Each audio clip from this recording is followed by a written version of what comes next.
అసలు రాష్ట్ర ముఖ్యమంత్రి మరియు ఉప ముఖ్యమంత్రి ఇద్దరు ఆలోచించాల్సింది ఏంటంటే supreme court judgement page number 134 para number 190 supreme court చాలా క్లియర్గా the course of action adopted by the state is subjected to judicial review when faced with a constitutional challenge where the action is challenged, the state will have to justify the basis of its action, the basis of the sub-classification and the model which has been followed will have to be justified on the basis of empirical data gathered by the state.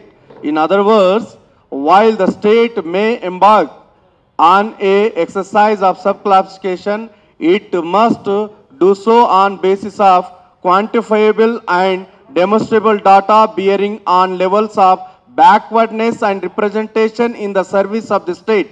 It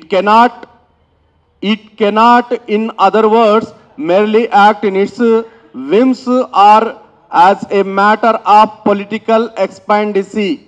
ఇక్కడ చాలా స్పష్టంగా supreme court జడ్జిమెంట్లో రాజకీయ ప్రయోజనాల నిమిత్తం ఆయా రాష్ట్రాలు empirical data సైంటిఫిక్గా collect చేయకుండా ఏదైనా జోక్యం చేసుకున్నట్లయితే అది కోర్టులో జడ్జిమెంట్కు ఉల్లంఘన అవుతుంది. కాబట్టి ఇది రేపు కోర్టులో నిలబడదు. అంటే బట్టి విక్రమార్క గారు రేవంత్ రెడ్డి గారు మాలలకే కాదు మొత్తం ఎస్సీ కులాలకే ద్రోహం చేశారు.